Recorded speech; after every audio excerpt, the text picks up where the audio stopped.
who have given us permission to use their names as customers who have virtualized Oracle Rac on VMware.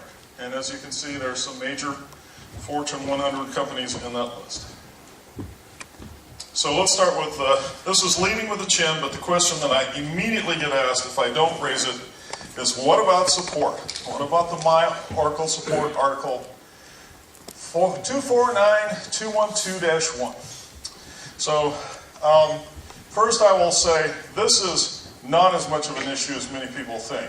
If you look at the other support statements by Oracle on other ISVs, it is almost identical. Oracle has to say the things that are in this statement. Having said that, the first statement is really scary. Everybody goes, oh, Oracle has not certified any of its products to run on VMware. This is bad. Okay. Oracle has not certified any of its products to run on the x86 chip. They have not certified any of its products to run with the Emulex or QLogic HBAs, the Intel or Broadcom NIC, or any other hardware. Oracle certifies one thing, and one thing only: operating systems. That's it. Now, does VMware create an operating system? No, they do not.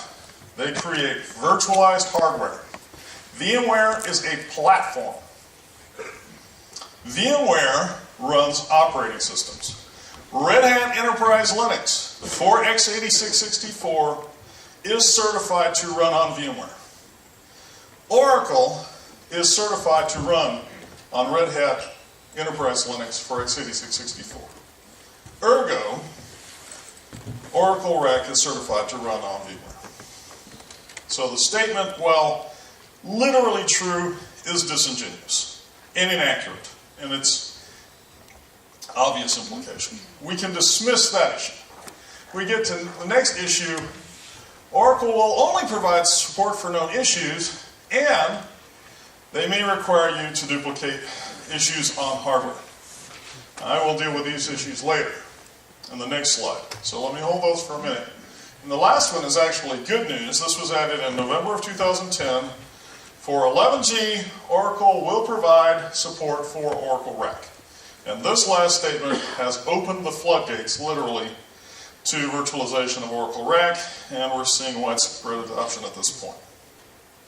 So let's deal with the hardware issue, right? So Oracle may reserve the right to require you to duplicate your issue on hardware. This is bad. We can't virtualize, it's too risky. No, not true. There's a range of issues which would cause you to contact Oracle support. First of all, I will say, everyone is going to contact Oracle support that runs Oracle for any time. If you ever notice, Oracle does not serialize their software. Why is that? Oracle is the most complicated piece of software on planet Earth for general purpose use. They know you're going to call them. They don't need to serialize their software. They know you're going to have to call them. Okay, so everybody calls My Oracle support. I have called them, and I have talked to hundreds of customers who have called them who have virtualized with VMware. In the range of issues that would cause you to call My Oracle support, you have hardware-centric issues and you have Oracle-centric issues. A good example of hardware-centric issues goes like this. I am running ASM. I run the service Oracle ASM list disk commands, and I don't see any disks. Mr. Oracle support person, please help me. Now, Oracle ASM is a Perl script. He is in the RCinit structure, and he runs fdisk. He runs fdisk-l, and he gets an array of disks. And he goes through that array, and he goes, do I have an Oracle signature? No. Do I have an Oracle signature? Oh, yes. Pop that one out. That's all Oracle ASM does. If you ran fdisk, you wouldn't see this either. Okay, so is this issue related to Oracle? Absolutely not. This is an OS hardware-centric issue. It is not even appropriate for you to call Oracle with this issue. You should be calling VMware. Okay, that's one range. The other range is, I have a query. it is a select statement. I have an index. I think it should be using that index, and it's not. And I'm getting a full table scan on this table, and it's taking 20 times too long. Mr. Oracle support person, please help me. Now, does that issue have anything remotely whatsoever to do with virtualization? Very slightly. It is possible, very unlikely, but possible, that your explained plan might change a little under virtualization. Very unlikely. But the massive thrust of this question is about the Oracle kernel. Oracle will not ask you to convert that to hardware. Ever. It turns out about 90% of the questions that my Oracle support gets fall into the SQL-centric bucket. And in this respect, Oracle is behaving very responsibly. So therefore, in terms of duplicating hardware, guys, it's not an issue. Okay? It's not an issue. You don't have to worry about it. So let's move on. Also, VMware and EMC have committed to provide support for Oracle Rac running under VMware. There is a support policy on the VMware website. And they will take, if Oracle asks you to duplicate on hardware, contact VMware. Do not duplicate on hardware. Contact VMware. They will take the ticket. They will work it with Oracle and solve it that way. All right, so let's now talk about licensing. As I said earlier, licensing is the key area. You have to understand the licensing. The most important thing to understand about Oracle is the cost of Oracle. Oracle is the most expensive piece of software on planet Earth for general purpose use. It is, on average, 6 times the cost of its nearest competitor, Microsoft SQL Server. Now, what is virtualization really for? It's about consolidation. It's about improving utilization. And when you have a massively expensive piece of software, and you improve the utilization of that piece of software, what happens? You save money. You save a lot of money. In the case of Oracle, you can save many, many times your investment in VMware, as we will see. So VMware, you have to understand one thing, with some exceptions, which are edge cases, Oracle is licensed on the physical CPU. There is a thing called the core processing factor, the CPF, or processor core factor, PCF, processor core factor. For our environment, this is 0.5. That means we must license half of the cores that we have on the box. That's the way the numbers work. Now, the interesting number for everyone in the Oracle world is actually not the license cost. It is the cost per transaction. What we are attempting to do is we're attempting to push more transactions through the box, and since the cost for the box is a constant, that drives down the transaction cost. So here we have a 4-node rack running a TPCC workload, and as we see the utilization go up, the cost goes down. We drive that cost way down, as opposed to utilization going down, cost going up. That's just the way those numbers work. Now, here's the other piece of bad news. You must license every CPU on which Oracle runs. That means that if you do this, you vMotion a VM running Oracle, the new ESX server upon which it runs must now be licensed. There is one exception to this, which is called the 10-day rule. You can run up to 10 days on an unlicensed box. But that's an edge case. Most of the time, Oracle will take this position. They will say, okay, Oracle installed and running, you must license on that box.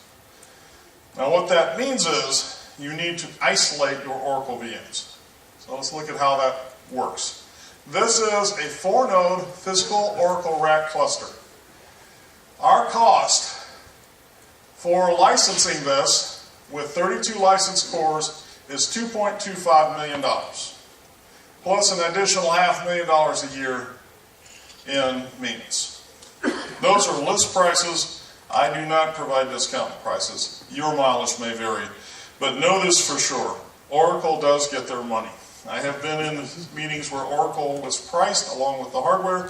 Typically, Oracle is 80% of the cost of the overall configuration. And if you have an enterprise user license agreement or a EULA, you still have an issue because those are based upon the number of cores. Oracle will audit you every 3 years and they will price you based upon the number of cores. So you still need to drive down your cores, which means you need to drive up utilization. Now, let's assume that we have 2-for-1 scaling. So we have 2 workloads. One is batch, the other is OLTP. They have different times of day that they peak. These are called compressible workloads. They have compatible temporality.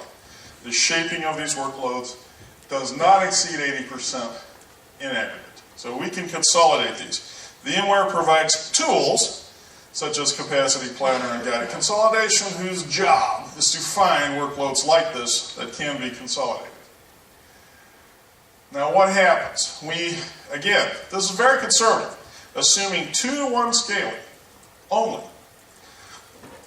We managed to put the same hardware to work running VMware, and we put 8 nodes of Rac instead of 4 on these boxes. The cost for the software, because again, Oracle is licensed on the hardware, is identical to physical. But what we have done is we have managed to run twice as many transactions through the hardware as we were previously. We have doubled our utilization. Now there's a good way to do this, and there's a bad way to do this. This is the good way. So again, you take all of your Oracle VMs and you isolate them onto their own physical cluster. This is the safest position, and the one that I represent. It is possible at some point we may be able to use auditing with logs so that we can show Oracle where the VMs have run. But at this point, this is your safest position. These VMs are completely isolated to these 4 servers. The result, if we do this, is approximately 2,000% ROI on our investment in vSphere for virtualizing Oracle Rac. We have effectively saved the customer about $2 million, close to $2 million over a 3-year period. Now, if you do it bad, this is a poorly managed DRS HA cluster where Oracle is allowed to be intermixed with other VMs. And I will tell you, the lower the percentage of Oracle VMs relative to other VMs, the worse your money is. Because remember, Oracle must be entirely licensed on every server on which it runs. If you do it this way, then you end up with a negative 1,000% ROI. Okay, so the choice is yours. You can either save massive amounts of money, or you can waste money aggressively. Those are your choices. But this is not hard. So manage it correctly and you will save lots of money. That's the point. Again, correctly managed investment yields a huge ROI. Poorly managed, you can be spectacularly wasteful. All right, so let's start the storage discussion. You have basically 4 choices in the way you lay out the storage on Oracle Rac. In my discussion, I will limit to Oracle Rac. Single instance was covered very well by Voss, who is present here. So, the first one I call Config 1, which is RDM running on ASM on the VM. So, this is very similar to physical. We simply take the physical ones, we convert them into RDMs, and we mount them on the VM, and we're done. The second one is VMFS, using VMDK files with a multi-writer flag, and then running ASM on the VM. The third one is NFS, directly mounted on the VM, using Oracle Direct NFS. And then the last one, which I regard as an uninteresting edge case, is NFS mounted onto the ESX server, creating VMDK files, which are then managed by the VM as ASM disks. Why is this uninteresting? It works. It simply is very inefficient. There is no compelling reason to do it. And you also lose all the benefits of Oracle DNFS, which is a fabulous feature of Oracle. So that one I will ignore for the remainder of this presentation. Taking a look at configs 1, 2, and 3. First one again is RDM mounted directly onto the VM, bypassing ESX almost entirely. So the advantages are you can have a mixed collection of virtual and physical nodes. You can also take physical nodes and very easily convert them into virtual nodes without moving the database at all. So that's an advantage. It allows for the use of storage layer tools a la EMC Replication Manager. Big disadvantage, vMotion is not supported, so you cannot use DRS cluster. The reason it's not supported with RDMs that are used for shared storage, you must set the shared SCSI flag, and that disables vMotion. This issue does not exist on single instance, by the way. So those are the advantages and disadvantages of RDM. RDM is still very popular. Many, many people run RDM. This is an emerging, now becoming much more popular option, VMFS VMDK files. To make VMDK files, you set the multi-writer flag within the VMFS file system, and you are able to then use that as shared storage. There's a few issues. You can have only a maximum of 8 rack nodes. That's because the multi-writer flag only is able to support up to 8 simultaneous VMs. There is a VMware knowledge base article on this, which is referenced in the talk, that fully explains this. Also, your VMFS volumes must be set to eager 0 thick. No thin provisioning on these puppies. Because the Oracle data files are stored as VMDK files within VMFS, there is no possibility for physical nodes. So you cannot have a physical virtual mixed mode cluster. It is also not possible to move from physical to virtual without physically moving the database as well. That's the main disadvantage. Also, you lose the ability to use tools like EMC Replication Manager, although we're working on this. And I think fairly soon vendors such as EMC will have the ability to use VMFS files as well. And then finally, DirectNFS. I believe personally that DirectNFS, directly mounted onto the VMs, is going to be the most popular storage option for Oracle Rac on VMware. And why do I say that? The value proposition of NFS and VMware are very similar. Both of them are simple, easily manageable technologies that are all about creating something that is good enough for most database servers. We don't need the most barn-burning performance possible. What we need is something that is easy and manageable and simple. NFS provides that. You, again, bypass ESX entirely.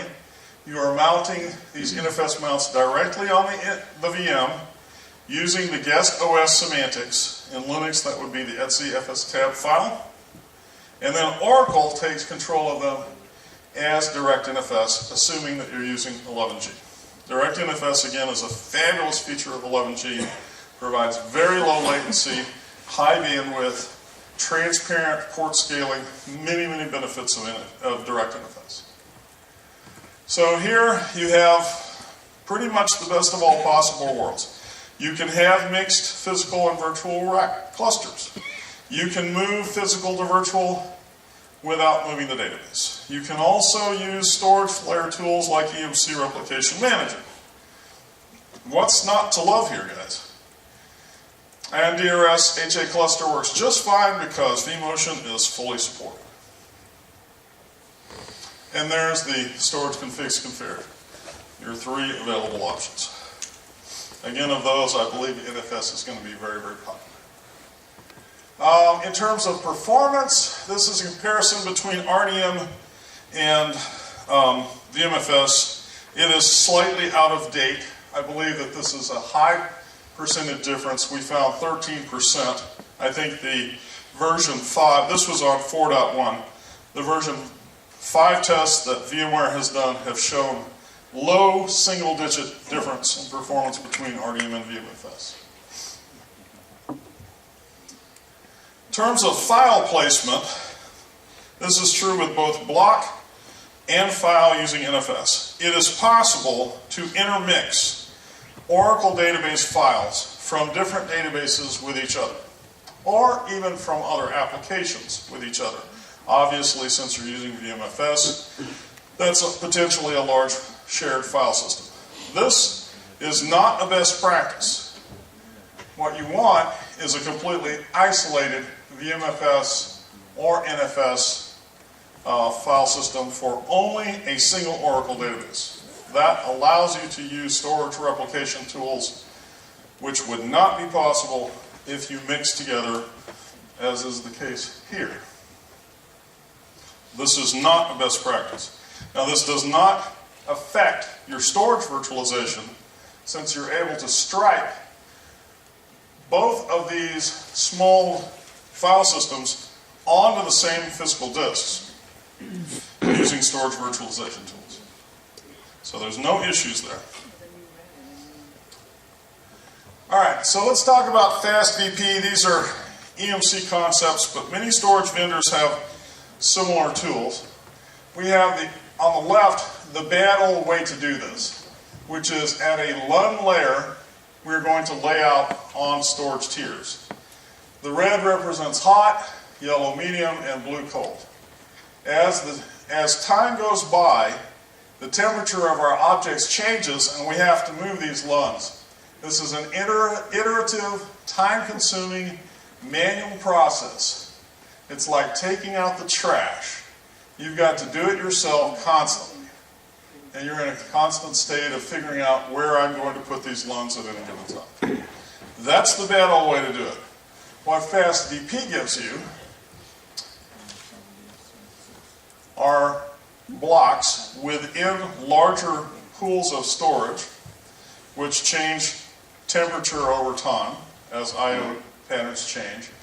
And then FastVP does a rebalance where it moves the blocks transparently to you with no manual iterative process on your part. So this is a big benefit. And it dramatically improves performance as well, because there's no way you're going to be as good at this as we are at this. So FastVP, a very nice feature of the storage stack. Here's a FastVP performance comparison. We were able to get 30% with no negative impact on response time. Definitely pays for itself. Big ROI on this guy. Then we have Fast Cache. Fast Cache is an orthogonal technology to FastVP. Whereas FastVP moves storage blocks, Fast Cache simply creates a big cache in front of those storage blocks. So the way this works is we're going to satisfy from DRAM on the box if it's available. If not, we're going to look at the Fast Cache driver and check the policy engine. If it's on the disk, we're going to pull it off the disk and we're going to put it inside the Fast Cache. And then the next time we go for that guy, we're going to get it out of the Fast Cache. And then dirty pages are copied back to disk. So that's the process. And here is a DNFS comparison with Fast Cache, where we were able to get dramatic improvements in performance by simply implementing Fast Cache on the box. Now, what's the difference? FastVP versus Fast Cache. Basically, what you have to decide is, what does your workload look like, right? So if you have a constant deterministic workload that is predictable, FastVP will work very well for you. On the other hand, if you have a workload that is mixed and changes over time, the rebalance will kill you. And then you use Fast Cache. A good example is a customer that I have that is in the smart meter market, where they have a read process where they read off their meters at night, and then during the day they run a batch process on the same data. FastVP will not work. They have to use fastcache. So in their case, we simply take some EFDs and we configure a fastcache. And there's your hypothetical performance curve. All right. So EMC PowerPath is now available for ESX. Highly recommend if you are on block storage, either iSCSI or Fiber Channel, invest in EMC PowerPath. It provides vastly superior load balancing and multipathing for block storage on ESX than what you can get with the native tools. Again, big ROI on that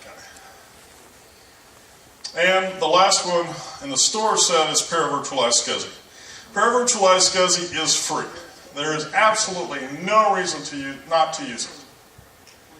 It requires that you make a very slight change to your VMs. Not a big deal. Works with Enterprise Linux and all versions of Windows. All right, so let's move on to performance. Looking at a comparison of virtual versus physical. I get asked this question constantly. What is my VMware tax? Right?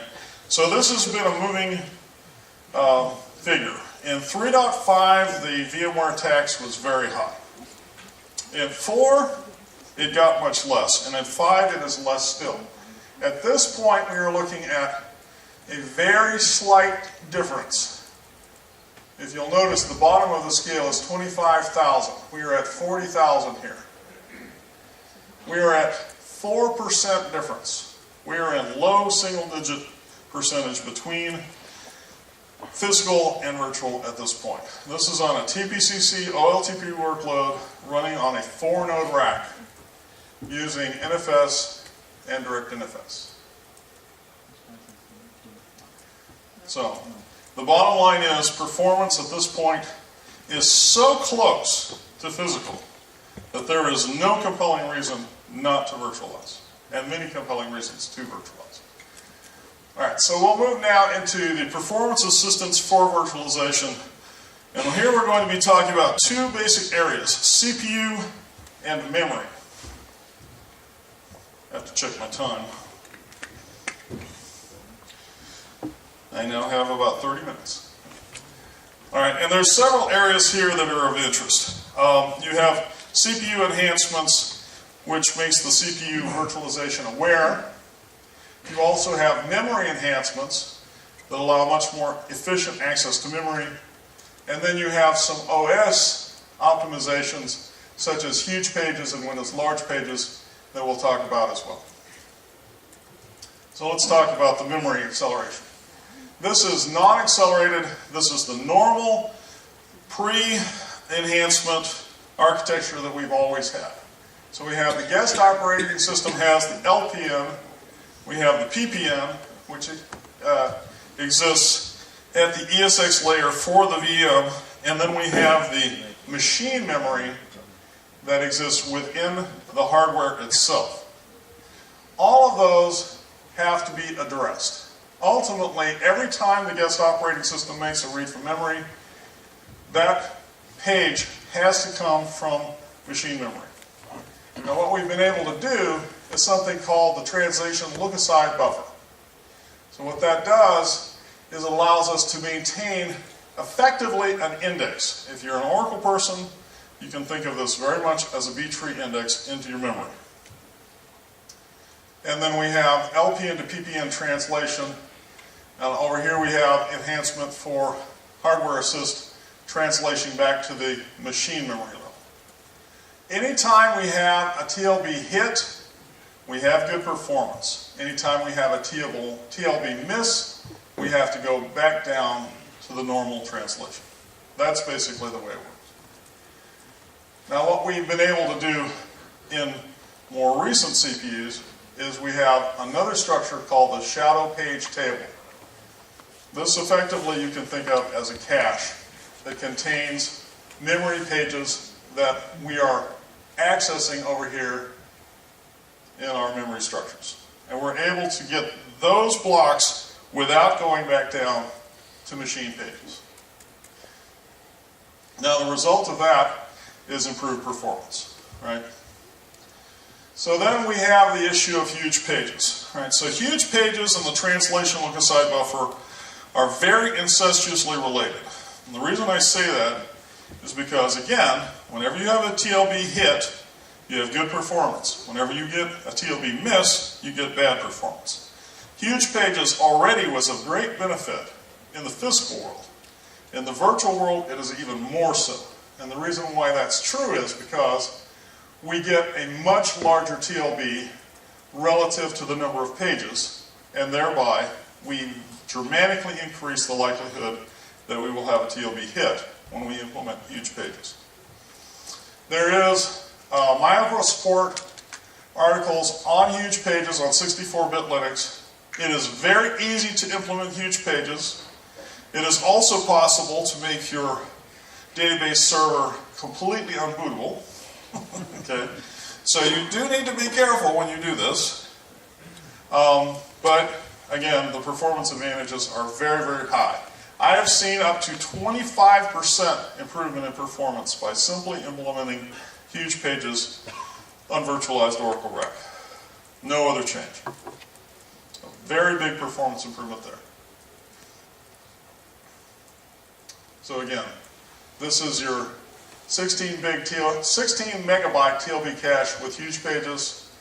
We have a much smaller number of pages. Here we have 2.6 million pages in a 2 megabyte addressable memory cache. Here we have 16 megabytes with only 5,000 2 megabyte pages. So you can see very clearly the likelihood of a TLB hit is much, much higher. Now let's talk about the CPU enhancements as opposed to memory enhancements. This is the old style pre-enhancement architecture for CPUs. You have ring 0, which is the most privileged. This is where all kernel loadable module drivers run. Then in the VMware environment we have binary translation, where we take these ring 0 calls, of which there's not really that many, to be honest. There's about 250 total calls in the entire CPU. Only a few, less than 20, have to be translated. They're very common calls. So, but not that many physical calls have to be translated. At any rate, we translate these from less privileged rings down to the hardware calls that then goes down into ring 0. This binary translation is expensive. It causes you to have to do a context switch as well, from either ring 1 or ring 3 down to ring 0. Ring 3 is the least privileged, and this is where you get native performance. This is called user space. This is where Oracle runs. I will say also, another advantage of direct NFS that I mentioned earlier, direct NFS takes the entire NFS protocol and moves it into user space. So now NFS runs entirely in ring 3 and does not have to be translated. Once we have implemented CPU enhancements, which by the way on most boxes you must enable this, and there is no reason for you not to. It is normally a bias setting. You get a new ring called ring -1, which is the most privileged. This is where ESX runs. You have a privileged ring, ring 0, which is where your guest OS is now allowed to run. And then you have ring 3. The unvirtualizable instructions are now able to run within ring 0, and that reduces context switching and reduces CPU cost. So again, CPU enhancements, enable them. Get the most recent servers you can. The first generation of this was not that efficient, but we are now into the 3rd generation. So we are at this point seeing dramatic improvements in performance and reduction in CPU cost. And then we have a set of performance best practices. This is kind of a laundry list, but these are very interesting. Disable dynamic coalescing. That is a .vmx file change. so VI that file. Increase the interrupt rate on your network adapter to 30K, particularly on the network that runs the rack interconnect. Keep the memory reservation to full. This was also covered under single instance in Vass's talk yesterday. You do not want to have any issues with the Oracle SGA. Oracle has a very large structure in memory. Normally, huge pages are implemented for that structure. Those blocks of memory are not swappable. They are pinned. You need to set the memory reservation for any VM running Oracle, particularly in production, to the full reservation. Turn off transparent page sharing. TPS provides you with the ability to share pages of memory across VMs. It is a memory-saving enhancement. It does provide some benefits for environments where you're running many similar VMs. For Oracle, you do not want it. It increases the code path to the memory blocks. For Oracle, you need to keep that as fast as possible. Oracle uses massive amounts of memory. So turn off TPS.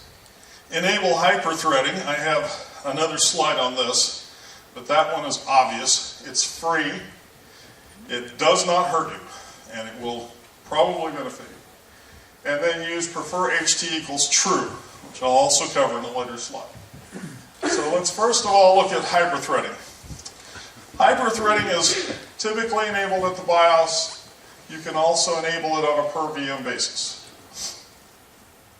It will give you an additional 20% of CPU capacity on average. Costs you nothing. So enable it. It is typically not enabled on most boxes that you buy.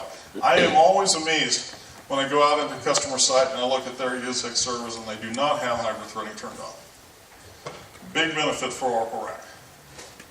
Here's HT. So prefer HT off means that all of your threads are going to be spread out over the most or the largest number of cores available.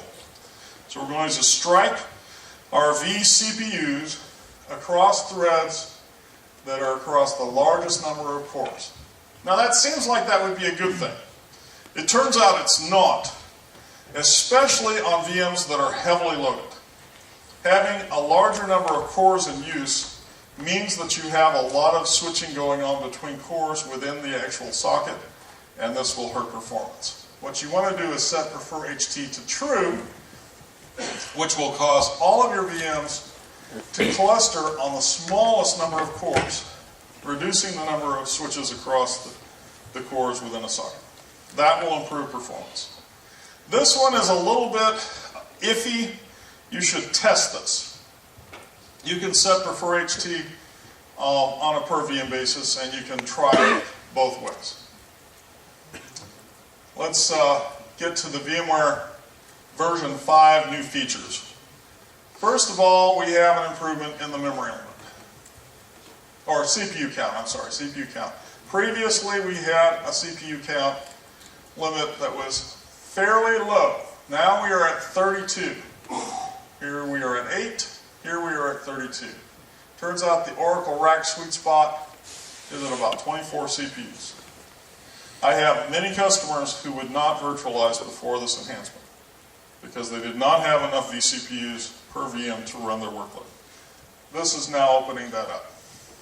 So that's a big improvement in vSphere 5. In terms of memory, not as much of an issue. Our limit on 4.1 was 256. Our new limit is 1 terabyte.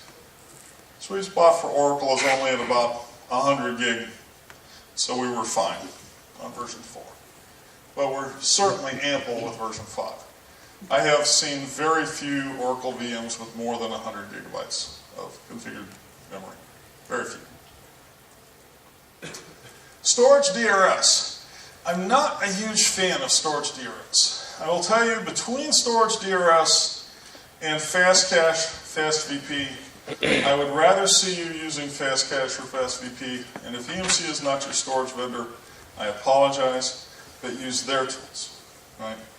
So storage DRS doesn't really give you an ILM strategy. It works for capacity, but you have to ask yourself, as a good DBA, why would I ever run out of space? Okay, I should be managing my capacity myself. What it does is it places a VMDK file on a pool of storage based upon policies that you set and available space. And then it will mirror that as it needs to move it. DRS uses the new vSphere storage mirroring feature. It will then, once it's mirrored, move the pointer to the new file and continue that as it needs to for either performance or capacity. But again, my recommendation is for storage DRS, turn off the performance aspect, use the storage layer tools for performance. And here's a comparison on VMFS. Version 4 versus 5. So this is the old VMFS 3, this is VMFS 5. There are some nice things. You could get to 2 terabytes on VMFS 3. You had to set your block size very big. You could also have to use extents. With VMFS 5, we can get very large volumes easily. We can have 2 terabyte plus physical RDMs now, which is very nice. We have 1 unified block size now. We have a more space-efficient file system now. And we have support for small files. This wasted space in the old VMFS 3. These are all important new features of the new VMFS file system. And of course, you get Rac on VMFS with the multi-writer flag, as I covered previously. So VMFS is now an option for Oracle Rac, with the limitations I expressed. And then I'll close out with a case study, and then we'll move on to questions. This is EMC IT. We are running the 4th largest Oracle EBS instance in the world, Oracle EBS 11i. It runs all of our core mission-critical applications. We have a lot of data, 8 terabytes of data, 8.8 billion rows of Oracle data. We do 52 million transactions per day. We moved this entire thing in a weekend. Moved it off of Sun, Solaris for Spark, and onto x86. Here's the old platform, E25K. The new platform is a Cisco UCS B440. We actually reduced the number of cores as well, and this reduced our licensing cost from 224 cores down to 128 cores. Originally, they were at 196 cores. When they did the first migration, they found their utilization was so low, they reduced it down to 128 cores. And now they're thinking about reducing it still further, maybe even down to as low as 96 cores. CPU utilization right now is only about 10%. So here's an overall of the before and after. Storage was DMAX 3, moved to Vmax. Server was the Sun 25K, moved to the UCS. Database 10G, remained on 10G, moved up slightly. Actually reduced the SGA size, but increased the number of nodes, so the overall memory stayed the same. Kept the same values here, and that is also the same. So here's what we did, right? So this is simply from a platform migration. Simply from platform migration. This is where the money is. This is so low, you can't see it, right? So we increased our performance by a minimum of 7x by simply doing a platform migration. Reduction up to 2 to 10 times faster. 85 to 95% reduction in transaction times. Up to 20 times faster. And that completes that. I'll give my last shameless plug is for our website, which I'm the webmaster for. This is Oracle, everything Oracle at EMC. Just Google everything Oracle at EMC and you'll find it. Or here's the URL. And this is, think of it as Facebook for us guys. Okay? So Facebook for Oracle folks who like EBC. And that's my talk. I'll take any questions. There are microphones here. Just raise your hand and here's a question down here.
HT. So prefer HT off means that all of your threads are going to be spread out over the most or the largest number of cores available.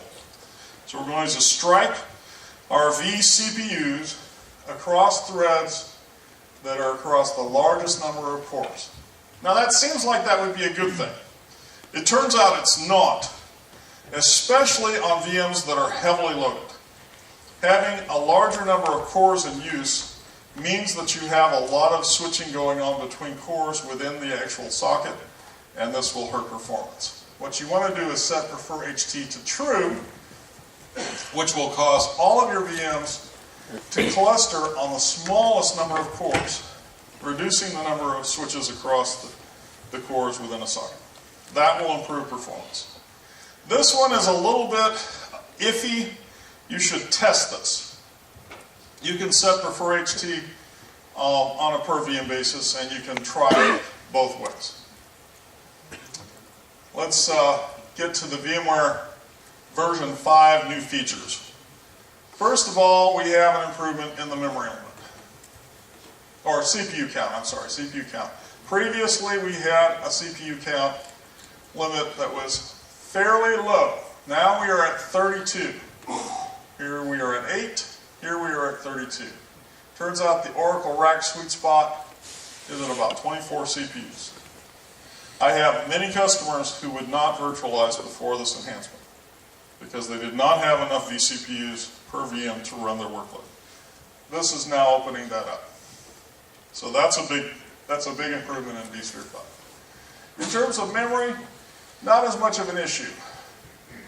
Our limit on 4.1 was 256. Our new limit is 1 terabyte.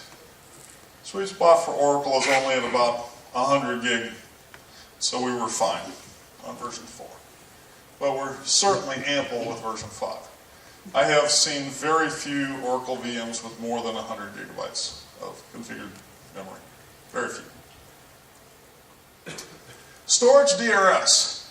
I'm not a huge fan of storage DRS. I will tell you, between storage DRS and fast cache, fast VP, I would rather see you using fast cache or fast VP. And if EMC is not your storage vendor, I apologize, but use their tools. Right? So storage DRS doesn't really give you an ILM strategy. It works for capacity, but you have to ask yourself, as a good DBA, why would I ever run out of space? Okay, I should be managing my capacity myself. What it does is it places a VMDK file on a pool of storage based upon policies that you set and available space. And then it will mirror that as it needs to move it. DRS uses the new vSphere storage mirroring feature. It will then, once it's mirrored, move the pointer to the new file and continue that as it needs to for either performance or capacity. But again, my recommendation is for storage DRS, turn off the performance aspect, use the storage layer tools for performance. And here's a comparison on VMFS. Version 4 versus 5. So this is the old VMFS 3, this is VMFS 5. There are some nice things. You could get to 2 terabytes on VMFS 3. You had to set your block size very big. You could also have to use extents. With VMFS 5, we can get very large volumes easily. We can have 2 terabyte plus physical RDMs now, which is very nice. We have 1 unified block size now. We have a more space-efficient file system now. And we have support for small files. This wasted space in the old VMFS 3. These are all important new features of the new VMFS file system. And of course, you get Rac on VMFS with the multi-writer flag, as I covered previously. So VMFS is now an option for Oracle Rac, with the limitations I expressed. And then I'll close out with a case study, and then we'll move on to questions. This is Oracle EMC IT. We are running the 4th largest Oracle EBS instance in the world, Oracle EBS 11i. It runs all of our core mission critical applications. We have a lot of data, 8 terabytes of data, 8.8 billion rows of Oracle data. We do 52 million transactions per day. We moved this entire thing in a weekend. Moved it off of Sun Solaris for Spark and onto x86. Here's the old platform, E25K. The new platform is a Cisco UCS B440. We actually reduced the number of cores as well, and this reduced our licensing cost from 224 cores down to 128 cores. Originally, they were at 196 cores. When they did the first migration, they found their utilization was so low, they reduced it down to 128 cores. And now they're thinking about reducing it still further, maybe even down to as low as 96 cores. CPU utilization right now is only about 10%. So here's an overall of the before and after. Storage was DMAX 3, moved to Vmax. Server was the Sun 25K, moved to the UCS. Database 10G, remained on 10G, moved up slightly.